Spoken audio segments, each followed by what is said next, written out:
Hello mga kaibigan, maligayang pagdating sa aking channel. Ngayon ay magbabahagi ako ng bagong video para sa iyo.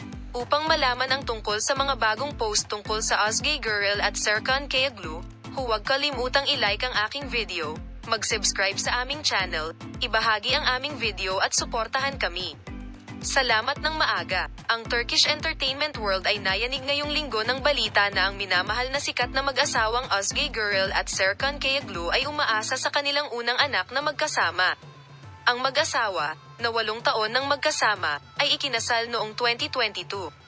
Ang balita ay dumating bilang isang kasiyasyang sorpresa sa mga tagahanga ng mag-asawa na nanood ng mag-asawa na umibig sa loob ng maraming taon, hanggang sa punto kung saan ang kanilang mga kwento ng pag-ibig ay naidokumento sa social media ng mga tagahanga at tagasunod na sabik na naghihintay sa pagdating ng unang anak ng mag-asawa mula noon. Sina Gurur at Kayaglu ay kumilos ng magkasama sa maraming serye sa telebisyon, kabilang ang sikat na drama na Cherry Season. Sa panahon ng kanilang magkasama, ang mag-asawa ay naging isa sa pinakamamahal na Turkish celebrity couple.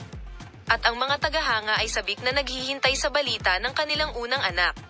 Ang pagkakaiba-iba ay nakitang magkasama sa mga prenatal appointment. Naiulat na nakita rin si Osgay Girl habang namimili ng mga sanggol at abala ang mag-asawa sa paghahanda ng kanilang mga tahanan para sa pagdating ng kanilang sanggol. Ang masayang balita ng mag-asawang umaasa sa kanilang unang anak ay sinalubong ng labis na pananibik. Binati sila ng mga tagahanga ng mag-asawa sa social media at binati sila ng pinakamahusay para sa kanilang nalalapit na pagdating.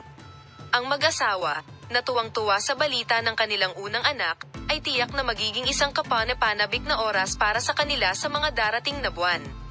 Para makarinig ng higit pang balita tungkol sa munting bola ng kagalakan, huwag kalimutang i-like ang aming video, mag-subscribe sa aming channel at support